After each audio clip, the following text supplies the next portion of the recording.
Assalamualaikum warahmatullahi wabarakatuh.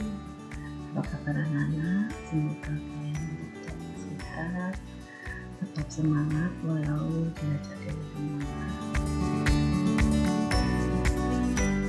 Hari ini kita berjumpa lagi dengan pelajaran pendidikan kewarganegaraan.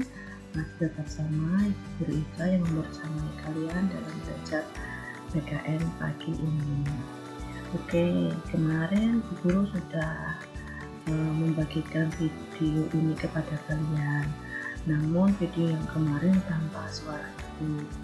Bagaimana? Apakah kalian sudah paham dengan video yang kemarin di-share? Atau Ibu ulas lagi? Dari tugas-tugas yang Ibu bagi, masih ada beberapa yang belum paham tugasnya di mana.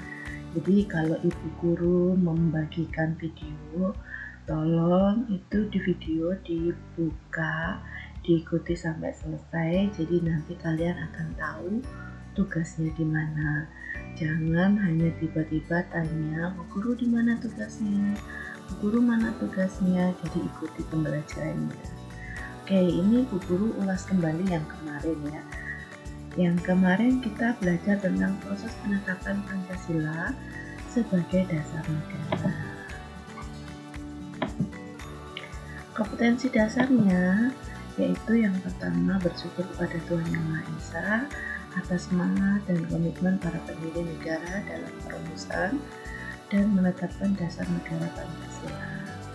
Yang kedua, mengembangkan sikap tanggung jawab dan berkomitmen sebagai warga negara Indonesia seperti yang diteladankan para pendiri negara dalam perumusan dan penetapan Pancasila sebagai dasar negara. Yang ketiga, menganalisis proses perumusan dan penetapan Pancasila sebagai dasar negara. Dan yang keempat, menyajikan hasil analisis proses perumusan dan penetapan Pancasila sebagai dasar negara. Ini indikator dan tujuannya sama, yaitu mendeskripsikan penetapan Pancasila dasar negara. Sama ya.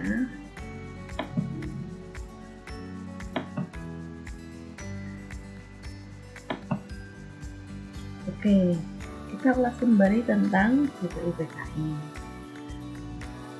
2 minggu lalu kita sudah belajar tentang BPUPKI, di mana BPUPKI adalah Badan Penyelidik Usaha Persiapan Kemerdekaan Indonesia. Setelah selesai melaksanakan tugas, ini diawali dengan adanya kekalahan Jepang pada Perang Kedua. Ini membuka kesempatan bagi bangsa Indonesia untuk mempersiapkan kemerdekaan bangsa Indonesia atas dasar prakarsa bangsa Indonesia sendiri. Nah, tepatnya pada tanggal 7 Agustus 1945, BPUPKI dibubarkan oleh Jepang. Kenapa Bu dibubarkan? Terus siapa penggantinya? Nanti terus kemerdekaan kita bagaimana? Muncullah yaitu PPKI. Apa itu PPKI? Panitia Persiapan Kemerdekaan Indonesia. Tadi tanggal 7 Agustus itu BPUPKI dibubarkan. Dan keesokan harinya pada tanggal 8 Agustus, Insinyur Soekarno, Dr. Andes Muhammad Hatta, dan Rajiman Widyadiningrat berangkat menemui Jenderal Mesatake Tairauchi di Dalat, Vietnam. Dalam pertemuan tersebut, Insinyur Soekarno diangkat menjadi Ketua PPKI dan Dr. Andes Muhammad Hatta menjadi Wakil Ketua PPKI beranggotakan 21 orang, termasuk Ketua dan Wakil Ketua. Jadi kalau yang tadi BPUPKI, kalau yang sekarang adalah PPKI. Beda ya, BPUPKI sama PPKI. PKI. Pada tanggal 14 Agustus, Insinyur Soekarno mengumumkan bahwa Indonesia akan merdeka secepat mungkin dan bukan pemberian dari Jepang, melainkan hasil perjuangan bangsa Indonesia sendiri. Anggota PPKI ditambah 6 orang sehingga menjadi 27 yang berasal dari Indonesia. Nah, peristiwa Rengas Dengklok. Ini adalah tugas yang kemarin Ibu Guru berikan. Apa ya peristiwa Rengas Dengklok? Mengapa bisa terjadi peristiwa itu? Dan kenapa memilih tempat itu? Ini adalah tugas yang kemarin Ibu Guru berikan. Nah, jadi ini mau Ibu Guru ulas sekarang atau karena masih ada belum yang belum mengerjakan tugas, jadi ini masih ini ya. Nanti kita kenapa kok tiba-tiba muncul peristiwa Rengas Dengklok? Ibu Guru ulas sedikit saja. Ibu Guru kasih clue sedikit bahwa pada saat persiapan itu terjadi perbedaan pendapat antara golongan muda dan golongan tua. Nah, golongan muda ingin segera Indonesia merdeka, tetapi golongan tua ingin mempersiapkan secara matang kemerdekaan Indonesia. Itu sedikit tentang peristiwa Rengas Dengklok, lainnya kalian cari sendiri ya. Kenapa Bu Guru tidak sebutkan di sini biar kalian membaca? Kalau tidak begini kalian tidak akan membaca. Dari yang Ibu Guru kasih video, banyak yang tanya, Bu Guru tugasnya mana? Di situ berarti sudah terlihat bahwa kalian tidak mengikuti videonya sampai dengan selesai. Ini ada tanda titik-titik, berarti itu kalian yang melengkapi kalimatnya. Ya.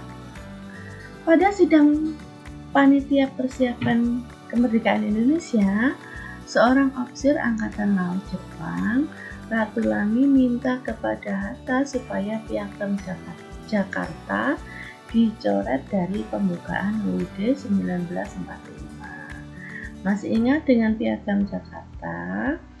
Bahwa di dalam Piagam Jakarta tertera kalimat dengan kewajiban menjalankan syariat Islam bagi pemeluk-pemeluknya. Pada kalimat ketuhanan dengan kewajiban menjalankan syariat Islam bagi pemeluk-pemeluknya. Jadi pada Piagam Jakarta, Pancasila sila pertama itu rancangannya yang pertama adalah ketuhanan dengan kewajiban menjalankan syariat Islam bagi pemeluk-pemeluknya. Kenapa kok di situ disampaikan untuk dicoret? Karena Indonesia ini terdiri dari beberapa bagian. Ditakutkan nanti di Indonesia bagian timur lah di situ. Karena kalau tidak, kemungkinan golongan Kristen dan Katolik di Indonesia Timur akan berdiri di luar republik. Dalam artian mereka tidak akan mau bergabung dengan Indonesia. Nah, tokoh-tokoh Islam yang diajak oleh Hatta dalam merundingkan atau membahas hal tersebut adalah Ki Bagus Hadikusumo, Kasman Singodimedjo, Kiai Haji Abdul Wahid Hasyim, dan Teuku Muhammad Hasan. Setelah melakukan perundingan, dalam waktu yang tidak terlalu lama dicapai kesepakatan untuk menghilangkan kalimat tersebut. Nah, hal ini dilakukan untuk menjaga persatuan dan kesatuan bangsa Indonesia. Kita harus menghargai nilai juang para tokoh-tokoh yang sepakat menghilangkan kalimat dengan kewajiban menjalankan syariat Islam bagi pemeluk-pemeluknya.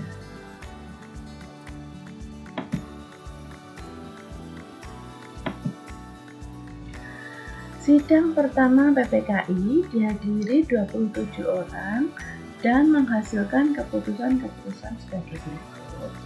mengesahkan rancangan Undang-Undang Dasar Negara yang dibahas dalam sidang BPUPKI menjadi Undang-Undang Dasar Negara Republik Indonesia.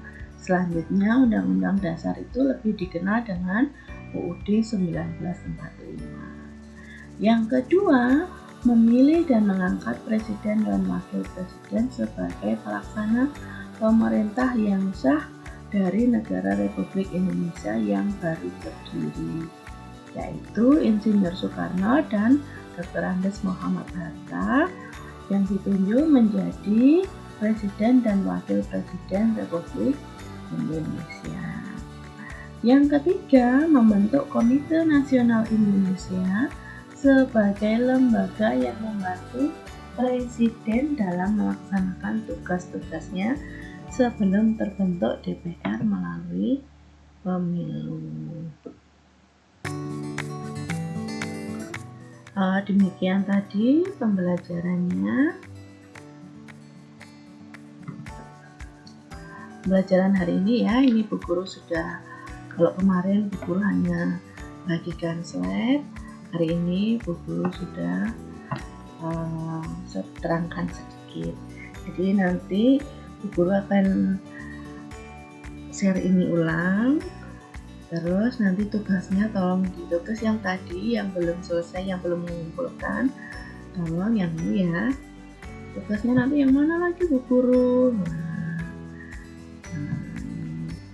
Tugas yang ini nanti tolong yang belum dikirim, nanti Bu Guru akan kirim di kantong tugas di Classroom. Jadi nanti tolong yang belum mengerjakan tugas ini segera dikerjakan. Bagaimana cara mengerjakannya Bu Guru? Nah, dari yang Bu Guru minta ini kalian kerjakan di buku ya, kerjakan di buku tulis, terus setelahnya itu difoto, dikirim di kantong tugas yang Bu Guru share. Oke anak-anak, terima kasih untuk hari ini. Semoga video ini membuat kalian jelas daripada membaca sendiri. Kurang lebihnya Bu Guru mohon maaf. Tetap semangat ya, tetap semangat.